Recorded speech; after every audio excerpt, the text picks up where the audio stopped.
आहिस्ता आहिस्ता अपनी ही वैल्यू खो देते हो। तुम नाइस बनने की कोशिश में अपनी असल पहचान भूल जाते हो।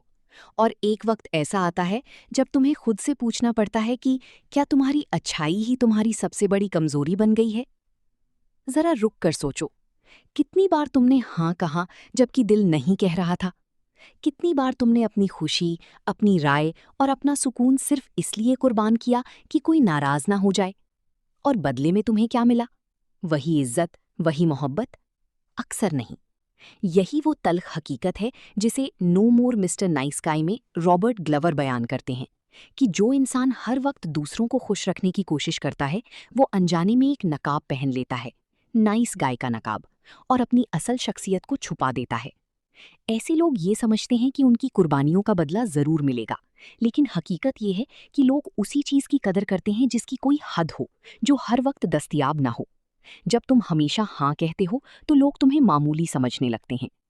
असल फर्क एक सच्चे अच्छे इंसान और नाइस गाय में ये है कि सच्चा इंसान अपनी जरूरियात को समझता है, अपनी हुदूद कायम करता है और जरूरत पड़ने पर नहीं भी कहता है, जबकि नाइस गाय सिर्फ खौफ की वजह से खुद को मिटाता रहता है।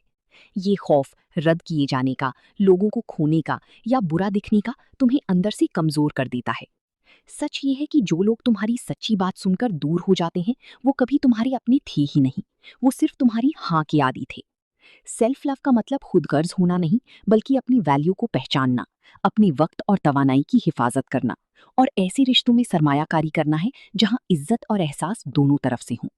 जिंदगी भी उसी हवाई जहाज की तरह है जहां पहले अपना ऑक्सीजन मास्क लगाना जरूरी होता है, तभी तुम दूसरों की मदद कर सकते हो। अगर तुम खुद ही अंदर से खाली हो जाओगे तो किसी और को क्या दे पाओगे? इसलिए जरूरी है कि तुम अपने रवैयों को पहचानो, अपनी जरूरियात को अहमियत दो, साफ और सीधी बात करना सीखो, और नहीं कहने से ना डरो। हाँ, कुछ लोग नाराज होंगे, कुछ रिश्ते टूटेंगे, लेकिन जो बाकी रहेंगी वही सच्चे होंगे। आखिर में याद रखो, तुम्हारी वैल्यू किसी की मंजूरी की मोहताज नहीं, वो सिर्फ इसलिए है क्योंकि तुम मौजूद हो। और जिस दिन तुम ये बात समझ जाती हो उसी दिन तुम वाकई आजाद हो जाती हो, ना किसी की राय की गुलाम, ना किसी की इनकार से डरने वाली, बल्कि अपनी जिंदगी की खुद मालिक।